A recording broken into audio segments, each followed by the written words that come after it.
Hello friends, സൈപ്ലസിൻ്റെ പുതിയൊരു വീഡിയോയിലേക്ക് ഏവർക്കും സ്വാഗതം. നമ്മളിന്ന് ഫോക്കസ് ചെയ്യുന്ന ടോപ്പിക്ക് എൻസൈമോളജി എന്ന് പറയുന്ന പോർഷനാണ്. ബയോകെമിസ്ട്രിയിലെ എൻസൈമോളജിയെ കുറിച്ചിട്ട് നമ്മൾ ഡീറ്റെയിൽഡ് ആയിട്ട് നോക്കുന്നുണ്ട്. വളരെ ലളിതമായതും അതുപോലെ തന്നെ വളരെ വേഗത്തിൽ ക്യാച്ച് ചെയ്യാൻ ഒക്കുന്ന ഒരു ടോപ്പിക്കാണ് എൻസൈംസ്. ഓക്കെ, നമുക്ക് നോക്കാം എന്താണ് എൻസൈമുകളെന്ന്. നമ്മുടെ ഈ ഒരു ബയോസ്ഫിയർ നോക്കിക്കഴിഞ്ഞാൽ മൈക്രോ ഓർഗാനിസംസും അതുപോലെ തന്നെ ഫ്ലോറയും ഫോണയും ഒക്കെ തന്നെയുണ്ട് അല്ലേ, സസ്യജന്തു ജീവജാലങ്ങളൊക്കെയുണ്ട്. ഇവയിലെല്ലാം തന്നെ മെറ്റബോളിക് ആക്ടിവിറ്റീസ് അഥവാ രാസപ്രവർത്തനങ്ങൾ നടക്കുന്നുണ്ട്. ഒരു രാസപ്രവർത്തനം നടക്കണമെങ്കിൽ അവിടെ എൻസൈമുകളുടെ സാന്നിധ്യം ഉണ്ടായിരിക്കണം. നിങ്ങൾ നന്നേ ചെറിയ ക്ലാസ്സിൽ പഠിച്ചിട്ടുണ്ട്. എൻസൈംസുകളാണ് ഒരു കെമിക്കൽ റിയാക്ഷൻ്റെ വേഗത കൂട്ടുകയും കുറയ്ക്കുകയും ചെയ്യുന്നത്. അങ്ങനെ എൻസൈംസുകൾ ഒരു റിയാക്ഷൻ്റെ വേഗത കൂട്ടുകയും കുറയ്ക്കുകയും ചെയ്യുകയാണെങ്കിൽ ആ എൻസൈമുകളെ നമ്മൾ ഏത് കാറ്റഗറിയിലാണ് ഉൾപ്പെടുത്തുക?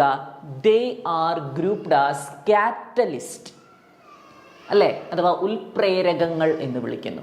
അതിൽ പോസിറ്റീവ് കാറ്റലിസ്റ്റുകളും നെഗറ്റീവ് കാറ്റലിസ്റ്റുകളുമുണ്ട്. പോസിറ്റീവ് കാറ്റലിസ്റ്റ് എന്ന് പറയുമ്പോൾ നിങ്ങൾക്കറിയാം, the rate of reaction will increase. If it is decrease, അതെന്തായിരിക്കും?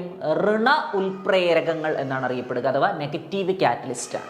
അപ്പോൾ എൻസൈമുകൾക്ക് എന്തായിട്ട് പ്രവർത്തിക്കുവാനുള്ള കഴിവുണ്ട് എന്ന് മനസ്സിലാക്കണം. കാറ്റലിസ്റ്റായിട്ട് പ്രവർത്തിക്കുവാനുള്ള കഴിവുണ്ട്. സ്പെഷ്യലി ബയോളജിക്കൽ കാറ്റലിസ്റ്റുകളാണ് ഇത് എൻസൈമുകൾ എന്നറിയപ്പെടുക. അതുപോലെ തന്നെ എൻസൈമുകൾ മിക്കതും എന്താണ്? പ്രോട്ടീനുകളാണ്. എന്നാൽ എല്ലാ പ്രോട്ടീനുകളും ഒരിക്കലും എന്താകത്തില്ല? എൻസൈമുകളാകത്തില്ല. ക്ലിയർ ആകുന്നുണ്ടോ? അപ്പോൾ എൻസൈമുകളെല്ലാം എന്താണ്? ഇൻ എ സെൻസ് നമുക്ക് പറയാം പ്രോട്ടീൻ ആണ്. But all proteins are not enzyme. Certain exception, ചില എക്സെപ്ഷൻസ് ഉണ്ട്, അത് നമുക്ക് പഠിക്കാം.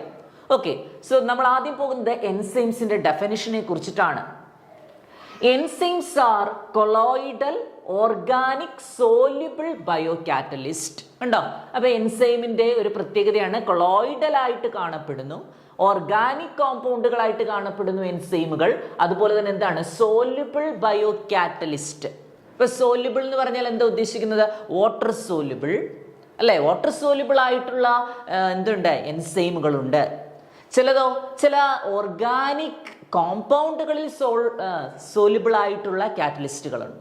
അപ്പോൾ ഇതൊക്കെ നമ്മുടെ എൻസൈമിൻ്റെ പ്രോപ്പർട്ടി ആയിട്ട് പറയാം. ഇനി എൻസൈംസിന്റെ മറ്റൊരു പ്രോപ്പർട്ടി എന്ന് പറയുന്നത് enzymes are reaction catalyst of biological system which are highly specialised protein. അതിനെ നമുക്ക് വേണമെങ്കിൽ ഒരു ഡെഫിനിഷൻ ആയിട്ട് കണക്കാക്കാം. ഞാൻ പറഞ്ഞു, എല്ലാ എൻസൈമുകളും എന്താണ്? പ്രോട്ടീനുകളാണ്. ഈ പ്രോട്ടീനുകൾ എവിടെ കാണപ്പെടുന്നു? നമ്മുടെ ബയോളജിക്കൽ സിസ്റ്റത്തിൽ കണ്ടുവരുന്നു. And enzymes have extraordinary catalytic power far greater than synthetic or inorganic catalyst. ചില എൻസൈമുകൾക്ക് എന്തിനുള്ള കാപ്പസിറ്റി ഉണ്ട്? എങ്ങനത്തെ കാപ്പസിറ്റിയാണ് പറഞ്ഞിരിക്കുന്നത്? Extra ordinary catalytic power. അപ്പം ബയോളജിക്കൽ സിസ്റ്റത്തിൽ ഒരു എൻസൈം ആക്ടിവേറ്റ് ചെയ്യുന്നു എന്ന് പറഞ്ഞാൽ അതിന് വളരെ നല്ല രീതിയിൽ പ്രവർത്തിക്കുവാനും അതിൻ്റെ ഫലമായിട്ട് പ്രോഡക്റ്റിനെ ഉണ്ടാക്കുവാനുള്ള കഴിവുമുണ്ട് അല്ലേ. അപ്പോൾ ഒരു ഇനോർഗാനിക് കാറ്റലിസ്റ്റിനെക്കാട്ടിലും അല്ലെങ്കിൽ എന്താണ്, ഒരു മനുഷ്യനിർമ്മിതമായിട്ടുള്ള ഒരു കാറ്റലിസ്റ്റിനെക്കാട്ടിലും വളരെ വേഗത്തിൽ ആർക്ക് പ്രവർത്തിക്കാനുള്ള കഴിവുണ്ട്? ഒരു എൻസൈമിന് പ്രവർത്തിക്കാനുള്ള കഴിവുണ്ട്. Next point is very important. Enzymes have high degree of specificity. അപ്പോൾ ഓരോ എൻസൈമുകൾക്കും സ്പെസിഫിസിറ്റി ഉണ്ട്. സ്പെസിഫിസിറ്റി എന്ന് പറഞ്ഞാൽ ചിലത് സബ്സ്ട്രേറ്റ് സ്പെസിഫിക് ആയിട്ടായിരിക്കും പ്രവർത്തിക്കുക, സബ്സ്ട്രേറ്റിനെ ഡിപ്പെൻഡ് ചെയ്തുകൊണ്ടായിരിക്കും പ്രവർത്തിക്കുക. ചിലത് റിയാക്റ്റീവ് ആയിട്ടുള്ള സ്പെസിഫിസിറ്റി അഥവാ റിയാക്ഷൻ സ്പെസിഫിസിറ്റി ആയിരിക്കും നിർവഹിക്കുക.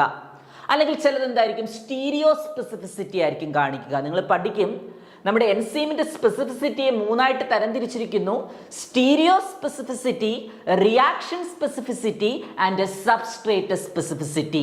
ഇത് എന്തിന്റെ പ്രോപ്പർട്ടിയാണ്? എൻസൈമിന്റെ പ്രോപ്പർട്ടിയാണ്. And I already told you, enzymes are biological catalysts produced by living tissue. നമ്മുടെ ശരീരത്തിലെ ജീവനുള്ള കലകളിൽ മാറ്റങ്ങൾക്ക് വിധേയം ആകുന്നു. എന്ത്? എൻസൈമുകളല്ല മാറ്റങ്ങൾക്ക് വിധേയമാകുന്നത്. സ്വയം മാറ്റങ്ങൾക്ക് വിധേയമാകാതെ ഉൽപ്പന്നങ്ങളെ ഉണ്ടാക്കുവാൻ കഴിയുന്ന എൻസൈമുകളുണ്ട്. അതാണ് ഇവിടെ ഉദ്ദേശിച്ചിരിക്കുന്നത്. ഇപ്പൊ സ്വയം മാറ്റത്തിന് വിധേയമാകത്തില്ല എൻസൈമുകൾ, ഒരിക്കലും എന്ത് ചെയ്യത്തില്ല, അതിന് കൺഫർമേഷണൽ ചേഞ്ചസുകൾ ഉണ്ടാകത്തില്ല. അത് അതുപോലെ തന്നെ പ്രവർത്തിക്കും. പ്രവർത്തിച്ചിട്ട് അത് എന്തായിട്ട് മാറുന്നു, ചില സബ്സ്ട്രേറ്റുകളുടെ സഹായത്തോടു കൂടി പ്രോഡക്റ്റ് ആയിട്ട് മാറുകയാണ് ചെയ്യുക. നിങ്ങൾക്കറിയാം, say for example A+B gives C. ഇതൊരു കെമിക്കൽ റിയാക്ഷൻ അഥവാ ഒരു കെമിക്കൽ ഇക്വേഷൻ ആണെന്ന് നിങ്ങൾ അസ്യൂം ചെയ്യുക.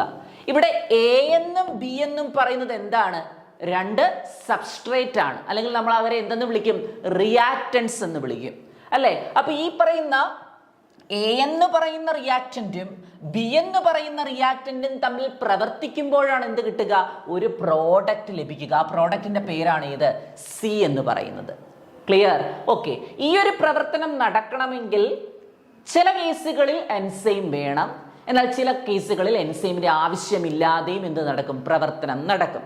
അപ്പൊ എൻസൈമാറ്റിക് റിയാക്ഷനുമുണ്ട്, നോൺ എൻസൈമാറ്റിക് റിയാക്ഷനുമുണ്ട് എന്ന് ഓർത്തു വെക്കുക. ഇനി മെറ്റബോളിക് പാത്ത് വേ നമുക്ക് ഓർത്തു വെക്കണം, അവിടെ എൻസൈമാറ്റിക് ആയിട്ടുള്ളതുമുണ്ട്, നോൺ എൻസൈമാറ്റിക് റിയാക്ഷൻസും ഉണ്ട്. ഓക്കെ. അപ്പൊ ഇവിടെ ഞാൻ എന്താണ് കാണിച്ചിരിക്കുന്നത്, ഒരു നോൺ എൻസൈമാറ്റിക് റിയാക്ഷൻ ആണ് കാണിച്ചിരിക്കുന്നത് അല്ലെ. രണ്ട് റിയാക്ടന്റുകൾ തമ്മിൽ പ്രവർത്തിച്ചിട്ട് എന്തുണ്ടായി, ഒരു പ്രോഡക്റ്റ് ഉണ്ടായി. ഇവിടെ എന്തില്ല, യെസ്, എൻസൈം ഇല്ല. ഇനി അടുത്തത്, ഇതേ റിയാക്ഷൻ തന്നെ A+B in the presence of a particular enzyme, ഏതെങ്കിലും ഒരു എൻസൈം ആയിക്കോട്ടെ, ആ എൻസൈമിൽ നടന്നു എന്നിരിക്കട്ടെ, അപ്പോഴും അവിടെ എന്തുണ്ടാകും, പ്രോഡക്റ്റ് ഉണ്ടാകും.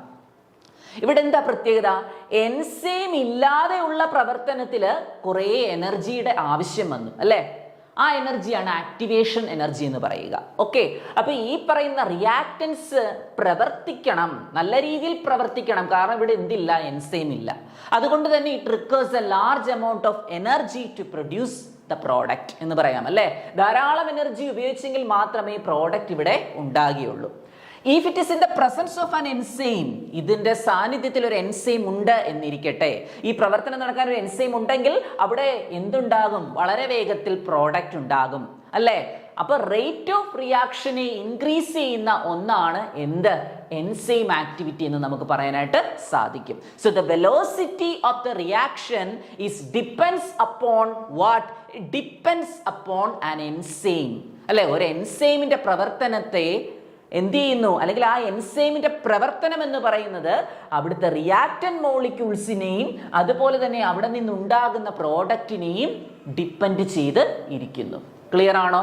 So these are the properties of what, enzymes. Clear? Okay. And the next property, they are proteins with the exceptions of few classes of RNA molecules called a ribosome. തുടക്കത്തിൽ ഞാൻ പറഞ്ഞു എല്ലാ എൻസൈമുകളും പ്രോട്ടീനുകളാണ്, എന്നാൽ എല്ലാ പ്രോട്ടീനുകളും എൻസൈമുകൾ അല്ല. അതിനൊരു എക്സാമ്പിൾ ആണ് റൈബോസൈം. എൻസൈം അല്ലെ, എൻസൈം എന്ന് പറയുമ്പോൾ നമ്മൾ വിശ്വസിക്കുന്നു റൈബോസൈം എന്താകാനുള്ള ചാൻസ് ഉണ്ട്, ഒരു എൻസൈം ആകാനുള്ള ചാൻസ് ഉണ്ട്. But it is not a ribozyme. പിന്നീട് എന്താണിത്, ഇതെന്ന് പറയുന്നത് RNA കാറ്റലിറ്റിക് ആക്ടിവിറ്റി കാണിക്കുന്ന ഒരു ഗ്രൂപ്പാണ്. റൈബോസൈം എന്ന് പറഞ്ഞാൽ എന്താണ്, RNA കാറ്റലിറ്റിക് ആക്ടിവിറ്റി കാണിക്കുന്ന ഗ്രൂപ്പ് ഓഫ് എൻസൈംസുകളാണ്. പക്ഷെ അത് എന്തല്ലെന്ന് പറയാം, പ്രോട്ടീൻസിൽ നമുക്ക് ഉൾപ്പെടുത്താനായിട്ട് പറ്റത്തില്ല. ദേ ബിഹേവ് ലൈക്ക് എന്താണെന്നാ പറയുക, ദേ ബിഹേവ് ലൈക്ക് എൻസൈംസ്. അത് എൻസൈമിനെ പോലെ പെരുമാറുന്നു, പക്ഷേ എന്തല്ല, എൻസൈം അല്ല എന്ന് ഓർത്തു വെച്ചിരിക്കുക. ഓക്കെ. അപ്പോൾ ഓർത്തു വെക്കണം, എല്ലാ എൻസൈമുകളും പ്രോട്ടീനാണ്, പക്ഷേ എല്ലാ പ്രോട്ടീനുകളും എൻസൈം അല്ല. എക്സെപ്ഷണൽ കേസാണ് റൈബോസൈം. റൈബോസൈം എന്ന് പറയുന്നത് എന്താണ്, RNA ആക്ടിവിറ്റിക്ക് സഹായിക്കുന്ന ആരെ പോലെ ബിഹേവ് ചെയ്യുന്ന, എൻസൈമിനെ പോലെ ബിഹേവ് ചെയ്യുന്ന പ്രോട്ടീനുകളാണ് ഇത് റൈബോസൈമുകൾ എന്നറിയപ്പെടുക. Okay. Next thing, they accelerate specific chemical reactions without being consumed in the process. പറഞ്ഞു, എൻസൈം ഇല്ലാതെയും കെമിക്കൽ റിയാക്ഷൻസ് നടക്കുന്നുണ്ട്. The function in aqueous solution under very mild condition of the temperature and pH. ഒരു എൻസൈമിന് പ്രവർത്തിക്കണമെങ്കിൽ എന്തിൻ്റെയൊക്കെ factor അല്ലെങ്കിൽ എന്തിൻ്റെയൊക്കെ അടിസ്ഥാനത്തിലായിരിക്കും ഒരു enzyme പ്രവർത്തിക്കുക? What are the factors affecting in an enzyme activity. ഒരു enzyme ആക്ടിവിറ്റിയെ ബാധിക്കുന്ന ഘടകങ്ങൾ എന്തൊക്കെയാണ്? ഏതൊക്കെയാണ്? Yes, temperature and the next one is pH. ഊഷ്മാവ്, വളരെ വേഗത്തിലുള്ള ഊഷ്മാവ് അല്ലെങ്കിൽ അമിതമായ ഊഷ്മാവാണെങ്കിൽ എന്ത് ചെയ്യും? എൻസൈംസ് എന്ത് ചെയ്യും? ഡീഗ്രേഡ് ചെയ്യും. അതുകൊണ്ട് എൻസൈംസ് എല്ലാം എന്താണെന്ന് പറയാം? യെസ്, തെർമോലയബിൾ എന്നുള്ള വാക്ക് നമ്മൾ ഉപയോഗിക്കും. Thermolabile means what? Yes, the degradation of enzyme. Enzyme എന്ത് ചെയ്യുന്നു? ഡിഗ്രേഡ് ചെയ്യപ്പെടുന്നു. അതാണ് ടെമ്പറേച്ചർ. അപ്പൊ ലോ ടെമ്പറേച്ചറിലും പ്രവർത്തിക്കത്തില്ല, എക്സസ് ആയിട്ടുള്ള ടെമ്പറേച്ചറിലും ആര് പ്രവർത്തിക്കത്തില്ല? എൻസൈം പ്രവർത്തിക്കത്തില്ല. Enzyme activity will not occur എന്ന് നമുക്ക് പറയാം. And the next factor is pH. pH എന്ന് പറയുന്നത് അതുപോലെ തന്നെ ഒരു ലോ pHലും പ്രവർത്തിക്കത്തില്ല, ഹൈ pHലും ഒരു എൻസൈം ആക്ടിവിറ്റിക്ക് പ്രവർത്തിക്കാനായിട്ട് സാധിക്കത്തില്ല. പിന്നെ ഏത് pHലാണ് പ്രവർത്തിക്കുക? Yes, it requires an optimum pH. എന്താണ്? ഒരു ഒപ്റ്റിമം pHൽ മാത്രമേ അല്ലെങ്കിൽ ഒരു ഒപ്റ്റിമം ടെമ്പറേച്ചറിൽ മാത്രമേ എൻസൈം ആക്ടിവിറ്റി നല്ല രീതിയിൽ എന്ത് ചെയ്യത്തുള്ളൂ? നടക്കുകയുള്ളൂ. സോ ഫാക്ടേഴ്സ് നോട്ട് ചെയ്ത് വെക്കുക. ഓക്കെ, ടെമ്പറേച്ചറും pHും മാത്രമല്ല ഒരു എൻസൈം ആക്ടിവിറ്റിയെ കൺട്രോൾ ചെയ്യുന്നത്. Substrate concentration, reactant concentration, time, radiation, ഇങ്ങനെ പല വിധത്തിലുള്ള ഫാക്ടേഴ്സ് ഉണ്ട്. കോൺസെൻട്രേഷൻ ഓഫ് പ്രോഡക്റ്റ് എന്നിവയുണ്ട്. പ്രധാനമായിട്ടും നമ്മൾ നോക്കി വെക്കേണ്ടത് concentration of substrate and the temperature and the pH. ഈ 3 കാര്യങ്ങൾ നമ്മൾ പ്രധാനമായിട്ടും അറിഞ്ഞിരിക്കണം. Next thing, the catalytic activity of enzyme depends on their native protein conformation. If an enzyme is denatured or dissociated into its subunits, catalytic activity is usually lost. എന്താ പറഞ്ഞിരിക്കുന്നത്? ഒരു എൻസൈമിന്റെ catalytic activity എന്ന് പറയുന്നത് ആ എൻസൈമിന്റെ പ്രോട്ടീൻ കൺഫർമേഷനെ അടിസ്ഥാനപ്പെടുത്തിയാണ്. എല്ലാ എൻസൈമുകളും ആക്ടിവേറ്റ് ആകുന്നത്, ബയോളജിക്കലി ആക്റ്റീവ് ആകുന്നത് നിങ്ങൾക്കറിയാം ടെറിഷറി സ്ട്രക്ചറിലാണ് അല്ലേ? ബയോളജിസ്റ്റ് പ്രോട്ടീനെ 4 തലത്തിൽ ക്രമീകരിച്ചിട്ടുണ്ട്: primary, secondary, tertiary and quaternary. Primary എന്ന് പറഞ്ഞാൽ എന്താ? Linear arrangement of amino acid ആണോ? ദെൻ കമ്മിങ് ടു സെക്കൻഡറിയിലേക്ക് വരുമ്പോൾ വീണ്ടും ആ ലീനിയർ ആയി കിടക്കുന്ന പോളിപെപ്റ്റൈഡ് ചെയിനുകൾ വീണ്ടും കോയിൽഡ് ആകുന്നു. അങ്ങനെ നമുക്ക് ആൽഫ ഹെലിക്സ്, ബീറ്റ പ്ലീറ്റഡ് എന്ന് പറയുന്ന ഫോം കിട്ടുന്നു. ഇതൊക്കെ നിങ്ങൾക്ക് അറിയാവുന്ന കാര്യമാണ്. ടെറിഷറി എന്ന് പറഞ്ഞാൽ like A hollow woollen ball, പൊള്ളയായ ഒരു വൂളൻ ബോൾ പോലെയാണ് കാണപ്പെടുക. അതൊരു 3 ഡയമെൻഷണൽ സ്ട്രക്ചറാണ്. എല്ലാ എൻസൈംസുകളും ആക്റ്റീവ് ആകുന്നത് ഈ പറയുന്ന ടെറിഷറി സ്ട്രക്ചറിലാണ്. ദെൻ ക്വാട്ടർണറി സ്ട്രക്ചറിന് ബെസ്റ്റ് എക്സാമ്പിൾ നിങ്ങൾക്കറിയാം ഹീമോഗ്ലോബിൻ അല്ലെ? പോളിപെപ്റ്റൈഡ് ചെയിൻസുകൾ 2 അതോ 3 കൂടുതൽ, 2ൽ കൂടുതൽ, അതാണ് ഉദ്ദേശിച്ചത് കേട്ടോ. 2ൽ കൂടുതൽ പോളിപെപ്റ്റൈഡ് ചെയിനുകൾ കൂടിച്ചേർന്നിട്ട് സബ് യൂണിറ്റുകളായിട്ട് മാറും. ഇപ്പം ഹീമോഗ്ലോബിന്റെ കേസ് എടുത്താൽ അതിന് സബ് യൂണിറ്റ് ഉണ്ട്. 2 ആൽഫ സബ് യൂണിറ്റും 2 ബീറ്റ സബ് യൂണിറ്റും ഉണ്ട്. അപ്പോൾ നിർബന്ധമായിട്ടും എൻസൈംസുകൾ പ്രോട്ടീൻ ആണെന്ന് നമ്മൾ പറഞ്ഞു കഴിഞ്ഞു. അപ്പൊ പ്രോട്ടീന്റെ കൺഫർമേഷൻ വളരെയധികം പങ്കുവഹിക്കുന്നു എന്ന് ഓർത്തു വെക്കുക. ക്ലിയർ? ഓക്കെ. അപ്പൊ പ്രോട്ടീന്റെ കൺഫർമേഷനിൽ എന്തെങ്കിലും അഥവാ ഈ എൻസൈം ആക്ടിവിറ്റിക്ക് എന്തെങ്കിലും സംഭവിച്ചാൽ പിന്നീട് എന്താ സംഭവിക്കുക? Yes, the catalytic activity is usually lost അല്ലെ? ഒരു രാസപ്രവർത്തനത്തിന്റെ പ്രവർത്തന നിരക്കിൽ വ്യത്യാസം സംഭവിക്കും. എപ്പോഴാ? whenever the catalytic activity is usually, yes, whenever the catalytic activity is lost, it will affect the enzyme activity. Clear? Okay. This is primary, secondary, tertiary and quaternary structures of protein enzymes are essential to their catalytic activity. അതാണ് ഞാൻ പറഞ്ഞത്. ഒരു enzyme ആക്ടിവിറ്റിയിൽ പ്രോട്ടീനുകളുടെ conformational ചേഞ്ചസുകൾ അനിവാര്യം തന്നെയാണ്. Clear ആണല്ലോ? Okay. നമ്മൾ നേരത്തെ പറഞ്ഞ ഒരു പോയിന്റ് ആയിരുന്നു സ്പെസിഫിസിറ്റി ഓഫ് എൻസൈം ആക്ഷൻ അല്ലെ? എൻസൈമിന്റെ ഒരു പ്രോപ്പർട്ടിയാണ് എന്താ? സ്പെസിഫിസിറ്റി. സ്പെസിഫിസിറ്റിയെ നമുക്ക് 3 ആയിട്ട് തരം തിരിക്കാം. എങ്ങനെയൊക്കെയാണ്? ടൈപ്സ് ഓഫ് സ്പെസിഫിസിറ്റി നോട്ട് ചെയ്ത് വെക്കുക: stereo specificity, reaction specificity and substrate specificity. Stereo നിങ്ങൾ കേട്ടിട്ടുണ്ട്? Stereo isomerism. എന്താ? Same molecular formula, different configurational structure. അങ്ങനെയുള്ള ഐസോമേഴ്സുകളാണ് എന്ത്? സ്റ്റീരിയോ ഐസോമെറിസം എന്ന് പറയുക. അപ്പം ടൈപ്സ് ഓഫ് സ്പെസിഫിസിറ്റി, എൻസൈമിന്റെ സ്പെസിഫിസിറ്റി എന്ന് പറയുന്നത് എന്താണ്? Stereo specificity. Let's take an example. ഞാൻ ഇവിടെ എടുക്കുന്ന എക്സാമ്പിൾ അമിനോ ആസിഡ് ആണ്. അമിനോ ആസിഡുകൾക്ക് 2 സ്റ്റീരിയോ ഐസോമറുകളുണ്ട്. ദേ ഇവിടെ കൊടുത്തിട്ടുണ്ട്. ഏതാ? എൽ അമിനോ ആസിഡ് അല്ലേ, and D amino acid, ലീവോ rotatory, ഡെക്സ്റ്റോ rotatory എന്നൊക്കെ നമ്മൾ പറയും.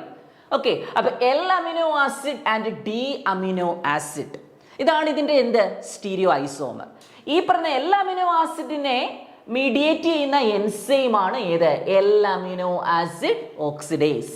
ഡി അമിനോ ആസിഡിനെ മീഡിയേറ്റ് ചെയ്യുന്ന എൻസൈം ആണ് ഇത്? D amino acid oxidase. കിട്ടിയോ? ഓക്കെ, അപ്പൊ എൻസൈം സ്പെസിഫിസിറ്റിയിലെ സ്റ്റീരിയോ സ്പെസിഫിസിറ്റി നമ്മൾ നോക്കിയിട്ടുണ്ട്. അടുത്തത് എന്താണ്? Reaction specificity. എന്താണ് റിയാക്ഷൻ സ്പെസിഫിസിറ്റി? നോട്ട് ചെയ്യുക. The same substrate can undergo different reaction and each of these reactions are catalyzed by different enzyme. എന്താ പറഞ്ഞിരിക്കുന്നത്? ഒരേ സബ്സ്ട്രേറ്റ് റിയാക്ടൻസിന് മാത്രമില്ല, ആ റിയാക്ടന്റിന് വ്യത്യസ്ത റിയാക്ഷൻസിൽ പങ്കെടുക്കുവാനുള്ള കഴിവുണ്ട്. ഓക്കെ, അപ്പൊ same substrate that can undergo different types of reaction, പല enzyme ആക്ടിവിറ്റിയിൽ പങ്കെടുക്കാൻ, റിയാക്ഷനിൽ പങ്കെടുക്കാനുള്ള കഴിവുണ്ട്. ഓക്കെ, ഈ പറയുന്ന റിയാക്ഷൻസ് കൺട്രോൾ ചെയ്യുന്ന എന്തായിരിക്കും? വ്യത്യസ്ത എൻസൈമുകളായിരിക്കും. അപ്പോൾ ഒരു സബ്സ്ട്രേറ്റ്, ആ സബ്സ്ട്രേറ്റിന് വ്യത്യസ്ത റിയാക്ഷനിൽ പങ്കെടുക്കാനുള്ള കഴിവുണ്ട്. എന്നാൽ ഈ വ്യത്യസ്ത റിയാക്ഷൻസിനെ കൺട്രോൾ ചെയ്യുന്ന എൻസൈമുകൾ എന്തായിരിക്കും? വ്യത്യസ്തമായിരിക്കും. എക്സാമ്പിൾ എടുക്കുമ്പോൾ നമുക്ക് മനസ്സിലാകും. ദേ ഇപ്പൊ ഞാൻ എടുത്തിരിക്കുന്നത് അമിനോ ആസിഡ് ആണ്. ഓക്കെ, അമിനോ ആസിഡിനെ എടുത്തു കഴിഞ്ഞാൽ ഈ ഒരു പർട്ടിക്കുലർ അമിനോ ആസിഡ്, ഏതെങ്കിലും ഒരു അമിനോ ആസിഡ് ആയിക്കോട്ടെ, ആ അമിനോ ആസിഡിന് പല പ്രവർത്തനങ്ങളിൽ, പല രാസപ്രവർത്തനങ്ങളിൽ ഏർപ്പെടുവാനായിട്ട് കഴിയും. ഇപ്പൊ അമിനോ ആസിഡിന് ട്രാൻസമിനേഷനിൽ പങ്കെടുക്കാൻ പറ്റും. ഓക്കെ, അമിനോ ആസിഡിന് ഓക്സിഡേറ്റീവ് ഡീകാർബോക്സിലേഷൻ എന്ന് പറയുന്ന ആ ഒരു രാസപ്രവർത്തനത്തിൽ പങ്കെടുക്കാൻ പറ്റും. അതുപോലെ തന്നെ ഡീഅമിനേഷൻ പ്രോസസ്സിലും പങ്കെടുക്കാം. So here the same substrate which can undergo, ദേ നോക്കിക്കേ, transamination, oxidative decarboxylation and deamination. But ഈ പ്രവർത്തനങ്ങളെല്ലാം നടക്കുന്ന ഏത് വഴിയാണ്? വ്യത്യസ്ത എൻസൈമുകളിലൂടെയാണ്. അപ്പൊ സബ്സ്ട്രേറ്റ് എൻസൈമായിട്ട് പ്രവർത്തിച്ചെങ്കിൽ മാത്രമേ പ്രോഡക്റ്റ് ഉണ്ടാകത്തുള്ളൂ, എങ്കിൽ മാത്രമേ ഒരു റിയാക്ഷൻ കംപ്ലീറ്റ് ചെയ്യത്തുള്ളൂ അല്ലേ. അപ്പൊ ഇവിടെ ഒരു സബ്സ്ട്രേറ്റ് ആണ്, അത് വ്യത്യസ്ത റിയാക്ഷനിൽ പങ്കെടുക്കാൻ പറ്റുന്നു, എന്നാൽ ഏതിന്റെ സഹായത്തോടു കൂടി? വ്യത്യസ്ത എൻസൈമിന്റെ സഹായത്തോടു കൂടി. ക്ലിയർ ആണെന്ന് വിശ്വസിക്കുന്നു. അടുത്തതാണ് സബ്സ്ട്രേറ്റ് സ്പെസിഫിസിറ്റി. സബ്സ്ട്രേറ്റ് സ്പെസിഫിസിറ്റിയെ വീണ്ടും 3ആയി തരം തിരിക്കുന്നു. Absolute substrate specificity, relative substrate specificity and broad substrate specificity. Clear? Absolute substrate specificity എന്താണെന്ന് നോക്കാം. Certain enzymes will act on only one substrate. അതാണ്, ചില എൻസൈമുകൾ ഒരൊറ്റ സബ്സ്ട്രേറ്റിൽ മാത്രമേ എന്ത് ചെയ്യത്തുള്ളൂ? പ്രവർത്തിക്കത്തുള്ളൂ. ആൻഡ് കാറ്റലൈസ് വൺ റിയാക്ഷൻ, അതൊരൊറ്റ റിയാക്ഷൻ മാത്രമേ കംപ്ലീറ്റ് ചെയ്യത്തുള്ളൂ. So certain enzyme that can only act on one substrate and complete or catalyse or carried out one reaction. Example is very important. Glucokinase enzyme, lactase enzyme, urease enzyme etcetera. Okay, അപ്പൊ ഏതൊക്കെയാണ് absolute substrate specificity കാണിക്കുന്നത്? Glucokinase, lactase, urease. See the equation of chemical reaction. Glucose here converted to glucose 6-phosphate. അതൊരു reaction ആണ് അല്ലേ. നിങ്ങൾക്കറിയാം, glucose എന്ന് പറയുന്ന 6 carbon അടങ്ങിയ ഒരു കോമ്പൗണ്ട്, കിട്ടിയ പ്രോഡക്റ്റ് എന്താണ്? 6 കാർബൺ അടങ്ങിയ ഒരു കോമ്പൗണ്ട്. അപ്പൊ ഈ ഒരു സബ്സ്ട്രേറ്റ്, ഇവിടുത്തെ സബ്സ്ട്രേറ്റ് ആരാണ്? ഗ്ലൂക്കോസ്. ഈ ഒരു സബ്സ്ട്രേറ്റ് എന്താ ചെയ്യുക? യെസ്, ഈ ഒരു ഒറ്റ പ്രവർത്തനത്തിലാണ് പങ്കെടുക്കുക. ഏതിന്റെ സഹായത്തോടു കൂടി? ഗ്ലൂക്കോകൈനേസ് എൻസൈം എന്ന് പറയുന്ന സഹായത്തോടു കൂടി. അതാണ് പറയുക, ചില എൻസൈമുകൾ, ഇപ്പൊ ഗ്ലൂക്കോകൈനേസ് എന്ന് പറയുന്ന എൻസൈമിന്റെ പ്രത്യേകത എന്താണ്? ഈ ഗ്ലൂക്കോകൈനേസ് എന്ന് പറയുന്ന എൻസൈം ഏത് സബ്സ്ട്രേറ്റുമായിട്ട് മാത്രമേ പ്രവർത്തിക്കത്തുള്ളൂ? ഗ്ലൂക്കോസുമായിട്ട് മാത്രമേ പ്രവർത്തിക്കുകയുള്ളൂ. ഓക്കെ, അടുത്തതാണ് അബ്സല്യൂട്ട് എന്ന് വിളിക്കുന്നത്. അടുത്ത ലാക്ടോസ്. ഏത് എൻസൈമാണ്? Lactase. So this enzyme will act only ഏതാണ്? The lactose substrate and produce glucose plus galactose. അടുത്ത യൂറിയേസ് എൻസൈം. ഈ എൻസൈം എവിടെയാണ് പ്രവർത്തിക്കുക? യൂറിയയിൽ പ്രവർത്തിച്ചിട്ട് എന്തുണ്ടാക്കുന്നു? അമോണിയ പ്ലസ് കാർബൺ ഡയോക്സൈഡ് ഉണ്ടാക്കുന്നു. അതാണ് നമ്മൾ പറഞ്ഞത്, certain enzyme will act only on one substrate, ഒറ്റ സബ്സ്ട്രേറ്റിൽ പ്രവർത്തിച്ച് ആൻഡ് കാറ്റലൈസ് വൺ റിയാക്ഷൻ, ഒരു പ്രവർത്തനത്തെ പൂർത്തീകരിക്കുന്നു. ക്ലിയർ ആണോ? അടുത്തത് relative substrate specificity. Relative substrate specificity എന്ന് നോക്കാം. Enzymes act on more than one substrate. അവിടെ ഒരു സബ്സ്ട്രേറ്റ് എന്നില്ല, ഒന്നിൽ കൂടുതൽ സബ്സ്ട്രേറ്റിൽ ആരെ ആക്ടിവേറ്റ് ചെയ്യുന്നു, ആര് ആക്റ്റീവ് ആകുന്നു, എൻസൈം ആക്റ്റീവ് ആകുന്നു. So here enzyme act on more than one substrate, ഒന്നിൽ കൂടുതൽ സബ്സ്ട്രേറ്റിൽ ആക്റ്റീവ് ആകുന്നു. Same enzyme act on structurally related substances depends on specific group bond. അപ്പൊ അതിന് വേറൊരു പ്രത്യേകത, ഒരേ എൻസൈമുകൾ, സെയിം എൻസൈമുകൾ ഉണ്ടായിരിക്കാം. ആ എൻസൈമുകൾ എന്ന് പറയുന്നത് ചില ഗ്രൂപ്പുകൾ, ഗ്രൂപ്പ് എന്ന് പറഞ്ഞാൽ ചില ഫങ്ഷണൽ ഗ്രൂപ്പാണ് ഉദ്ദേശിക്കുന്നത്, സ്പെസിഫിക് ഗ്രൂപ്പുകൾ അല്ലെങ്കിൽ ചില ബോണ്ടുകൾ എന്നിവയുടെ അടിസ്ഥാനത്തിൽ അല്ലെങ്കിൽ എന്നിവയെ ആശ്രയിച്ചിട്ടായിരിക്കും ചില എൻസൈമുകൾ പ്രവർത്തിക്കുക. ഏത് കാറ്റഗറിയിൽ വരുന്ന ആ റിലേറ്റീവ് സബ്സ്ട്രേറ്റ് സ്പെസിഫിസിറ്റി. അപ്പോൾ ഒന്നിൽ കൂടുതൽ സബ്സ്ട്രേറ്റിൽ പ്രവർത്തിക്കാനുള്ള കഴിവുണ്ട് എൻസൈമിന്. ഒരേ എൻസൈമുകൾക്ക് അതുപോലെ തന്നെ എന്താണ്, ചില പ്രത്യേക ഗ്രൂപ്പുകളുമായിട്ടും ചില ബോണ്ടുകളുമായിട്ടും പ്രവർത്തിക്കുവാനുള്ള കഴിവുണ്ട്. എക്സാമ്പിൾ പറയുമ്പോൾ മനസ്സിലാകും. ഓക്കെ, അപ്പൊ നമുക്ക് ഈ പറയുന്ന റിലേറ്റീവ് സബ്സ്ട്രേറ്റ് സ്പെസിഫിസിറ്റിയെ രണ്ടായിട്ട് തരംതിരിക്കാം. ഞാൻ പറഞ്ഞു ഗ്രൂപ്പിലും ആക്ട് ചെയ്യുന്നവയുണ്ട്, ബോണ്ടിലും ആക്ടിവേറ്റ് ചെയ്യുന്നവയുണ്ട് അല്ലേ. Okay, group specificity and bond specificity. ഗ്രൂപ്പിന്റെ കേസ് എടുക്കുകയാണെങ്കിൽ അല്ലെങ്കിൽ ബോണ്ടിന്റെ കേസ് നമുക്ക് ആദ്യം നോക്കാം. ബോണ്ടിന്റെ കേസ് എടുത്ത് നോക്കുമ്പോൾ കീമോട്രിപ്സിൻ acts on several protein by hydrolyzing peptide bond attached to aromatic amino acid. ഏതൊക്കെയാണ് ആരോമാറ്റിക് അമിനോ ആസിഡുകൾ എന്നറിയാമോ? നിങ്ങൾക്കറിയാം, ടൈറോസിൻ ഉണ്ട്, ഫിനൈൽ അലാനിൻ ഉണ്ട്, ട്രിപ്റ്റോഫാൻ ഉണ്ട്, TPT. ഓക്കെ, ഇതാണ് എന്ത് ആരോമാറ്റിക് അമിനോ ആസിഡുകൾ. ഈ നമുക്കറിയാം എല്ലാ അമിനോ ആസിഡുകൾക്കിടയിൽ കാണപ്പെടുന്ന ബോണ്ട് ഏതാ? CONH ബോണ്ട്, അഥവാ എന്താ വിളിക്കുക, പെപ്റ്റൈഡ് ബോണ്ട്. അപ്പൊ ഇവിടെയാണ് എന്ത് ചെയ്യുന്നത്, ഈ പറയുന്ന എൻസൈമുകൾ പ്രവർത്തിക്കുന്നത്. ഓക്കെ, ഏത് എൻസൈം? കീമോട്രിപ്സിൻ. അപ്പൊ കീമോട്രിപ്സിൻ എന്ന് പറയുന്ന എൻസൈം, ആ എൻസൈം എന്ത് ചെയ്യുന്നു, ഈ പറയുന്ന ആരോമാറ്റിക് അമിനോ ആസിഡുകളിൽ പ്രവർത്തിച്ചിട്ട് അതിനിടയിലുള്ള എന്തിനെ ബ്രേക്ക് ചെയ്യുന്നു? പെപ്റ്റൈഡ് ബോണ്ടിനെ ബ്രേക്ക് ചെയ്യുന്നു. കണ്ടോ? അപ്പൊ ഇത് ബോണ്ട് സ്പെസിഫിക് ആയിട്ടുള്ള ഒരു എൻസൈമാണ് ഇത് കീമോട്രിപ്സിൻ. അതുപോലെ നോക്കുക, ട്രിപ്സിനും എന്ത് ചെയ്യാണ്? യെസ്, പെപ്റ്റൈഡ് ബോണ്ടിനെ ബ്രേക്ക് ചെയ്യുന്നതാണ്. ആരെയാണ്? പ്രത്യേകിച്ച് arginine and lysine. Arginine, lysine എന്ന് പറയുന്ന ഏത് അമിനോ ആസിഡ് ആണ്? ബേസിക് അമിനോ ആസിഡുകളാണ് അർജിനിൻ, ലൈസിനും. അപ്പൊ ഇവയ്ക്കിടയിൽ കാണപ്പെടുന്ന പെപ്റ്റൈഡ് ബോണ്ടിനെ ബ്രേക്ക് ചെയ്യുന്ന എൻസൈമാണ് ഇത് ട്രിപ്സിൻ. അപ്പൊ ഇതെല്ലാം എന്താണ്? ബോണ്ട് സ്പെസിഫിക് ആയിട്ടുള്ള ഗ്രൂപ്പാണ്. ക്ലിയർ ആവുന്നുണ്ടോ? അപ്പൊ ഒന്നിൽ കൂടുതൽ സബ്സ്ട്രേറ്റിൽ പ്രവർത്തിച്ചു അല്ലേ. ഇവിടെ രണ്ട് അമിനോ ആസിഡുകൾ അർജിനിൻ ആൻഡ് ലൈസിൻ, ഒന്നിൽ കൂടുതൽ സബ്സ്ട്രേറ്റ് ആണ്. അവയ്ക്കിടയിലുള്ള എന്തിനെ തകർത്തു? ബോണ്ടിനെ തകർത്തു. ക്ലിയർ ആണോ? ഓക്കെ, ഇനി അടുത്ത ഗ്രൂപ്പ് സ്പെസിഫിക് ആയിട്ട് നമുക്ക് നോക്കുകയാണെങ്കിൽ alpha amylase cleaves alpha 1,4 glycosidic bond of carbohydrate. ഇത് ബോണ്ടിന്റെ കേസ് തന്നെയാണ് പറഞ്ഞിരിക്കുന്നത് കേട്ടോ. ഓക്കെ, അപ്പൊ അമിലേസ് എന്ന് പറയുന്ന എൻസൈം, അമിലേസ് എന്ന് പറയുന്ന എൻസൈമിന്റെ കേസ് എന്താണ് പറഞ്ഞിരിക്കുന്നത്? കാർബോഹൈഡ്രേറ്റുകൾ. നമുക്കറിയാം, രണ്ട് മോണോസാക്രൈഡുകൾക്കിടയിൽ കാണപ്പെടുന്ന ബോണ്ട് ഏതാ? Glycosidic bond. അപ്പൊ ആ സ്പെസിഫിക് ബോണ്ടിനെ ഡിസോൾവ് ചെയ്യാൻ അല്ലെങ്കിൽ ബ്രേക്ക് ചെയ്യാൻ, ക്ലീവ് ചെയ്യുക മീൻസ് ബ്രേക്ക് ചെയ്യാനായിട്ട് സഹായിക്കുന്ന എൻസൈമാണ് ഇത് ആൽഫ അമിലേസ്. അടുത്ത എൻസൈമാണ് ലിപ്പേസ്. ലിപ്പിഡ്സുകൾക്കിടയിലുള്ള ബോണ്ടാണ് എസ്റ്റർ ബോണ്ട്. എസ്റ്റർ ബോണ്ടിനെ ബ്രേക്ക് ചെയ്യാനായിട്ട് ഉപയോഗിക്കുന്ന എൻസൈമാണ് ഇത് ലിപ്പേസ് എൻസൈം. ക്ലിയർ ആണോ? ഓക്കെ, അപ്പൊ നമ്മൾ എന്ത് കഴിഞ്ഞിട്ടുണ്ട്? യെസ്, ബോണ്ട് അഥവാ ഗ്രൂപ്പ് വൈസ് ഉൾപ്പെടുന്ന സ്പെസിഫിസിറ്റിയെ നമ്മൾ പഠിച്ചു. Relative substrate specificity. ഓക്കെ, ഒരു എൻസൈമിന് ഒന്നിൽ കൂടുതൽ സബ്സ്ട്രേറ്റുമായിട്ട് പ്രവർത്തിക്കാൻ ഒക്കും. അതുപോലെ തന്നെ ചില എൻസൈമുകൾ, ഒരേ എൻസൈമുകൾ എന്ത് ചെയ്യുന്നു? ചില ബോണ്ടുകളെ അല്ലെങ്കിൽ ഗ്രൂപ്പുകളെ ഡിപ്പെൻഡ് ചെയ്തിട്ടാണ് പ്രവർത്തനം നടത്തുന്നത്.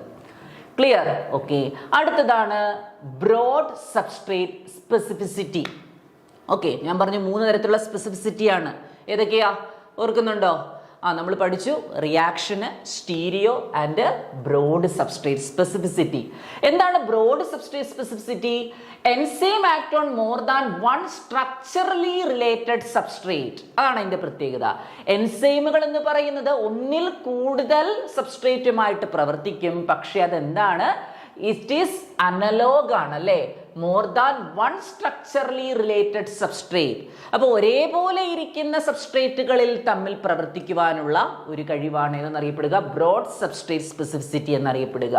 എക്സാമ്പിൾ നോക്കുക, നമ്മൾ പറഞ്ഞ കേസാണ് ഗ്ലൈക്കോസിഡേസ് എൻസൈം. അത് ഏത് ബോണ്ടാ ബ്രേക്ക് ചെയ്യുക? Glycosidic bond. അടുത്ത ലിപ്പേസ് എൻസൈം, അത് ബ്രേക്ക് ചെയ്യുന്നത് ഏതിനെയാണ്? ലിപ്പിഡ്സിന് ഇടയിലുള്ള എസ്റ്റർ ബോണ്ടിനെയാണ് പ്രവർത്തിക്കുക. ഇതാണ് ഇത് ബ്രോഡ് സബ്സ്ട്രേറ്റ് സ്പെസിഫിസിറ്റി എന്ന് അറിയപ്പെടുന്നത്. ഓക്കെ, ഇനി നമ്മൾ പറഞ്ഞ പോയിന്റ്, ഒരു അഡീഷണൽ പോയിന്റ് നമ്മൾ പറഞ്ഞു വെച്ചു എൻസൈമിന്റെ പ്രോപ്പർട്ടിയിൽ. എല്ലാ എൻസൈമുകളും പ്രോട്ടീനാണ്, ബട്ട് എല്ലാ പ്രോട്ടീനുകളും എൻസൈമുകളല്ല. എക്സാമ്പിൾ ആണ് ഇത് റൈബോസൈംസ്. ഉണ്ടോ? RNA വിത്ത് കാറ്റലിറ്റിക് ആക്ടിവിറ്റി, റൈബോസൈംസ്. റൈബോസൈംസിന് എക്സാമ്പിൾ ഒന്ന് പഠിച്ചു വെക്കുക. Single nuclear RNA, SNRNA. SNRNA എന്ന് പറയുന്നത് എന്തിനാണ് സഹായിക്കുന്നത് എന്ന് ചോദിച്ചാൽ RNA സ്പ്ലൈസിങ്ങിനാണ് സഹായിക്കുക. RNA സ്പ്ലൈസിങ് നിങ്ങൾക്കറിയാം, DNA-യിൽ നിന്ന് mRNA ഉണ്ടാകാറുണ്ട് അല്ലേ? ആണോ? ആദ്യം ഉണ്ടാകുന്നത് എങ്ങനത്തെയാണ്? ഒരു HNRNA ആണ് ഉണ്ടാകുന്നത്.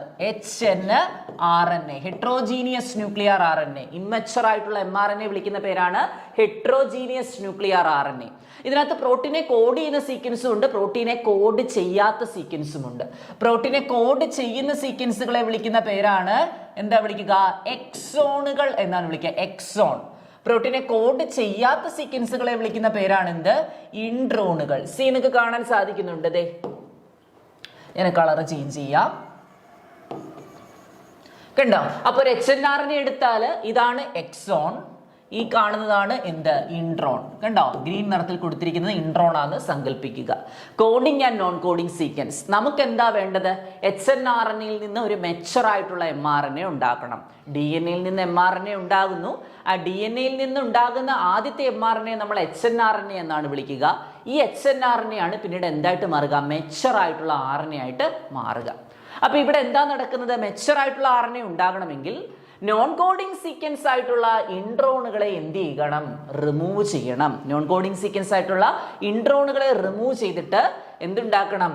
യെസ്, നമുക്ക് കോഡിംഗ് സീക്വൻസുകളായിട്ടുള്ള എക്സോണുകളെ യോജിപ്പിക്കണം. അപ്പോഴാണ് നമുക്ക് എന്ത് കിട്ടുക? പ്രോസസ്ഡ് ആയിട്ടുള്ള ഒരു mRNA ലഭിക്കുന്നത്. ഈ പ്രക്രിയയെ വിളിക്കുന്ന പേരാണ് RNA സ്പ്ലൈസിങ്. എന്താ വിളിക്കുക? RNA splicing. ഇത് കഴിഞ്ഞും പ്രോസസ്സ് നടക്കുന്നുണ്ട്. ക്യാപ്പിംഗ്, ടെയിലിംഗ് എന്നൊക്കെ പറയുന്ന പ്രോസസ്സ് നടക്കുന്നുണ്ട്. അതിനുശേഷം നമുക്ക് ഫുള്ളി മെച്ചുർഡ് ആയിട്ടുള്ള ഒരു mRNA ലഭിക്കുന്നു. അപ്പോൾ ഓർത്തു വെക്കുക, റൈബോസൈംസിന് എക്സാമ്പിൾ ആണ് single nuclear RNA which helps in RNA splicing. Clear? Next, റൈബോസൈംസിൽ അടുത്ത കാറ്റഗറി ഒന്നാണ് റൈബോ ന്യൂക്ലിയേസ് എന്ന് പറയുന്ന എൻസൈം ആണ്.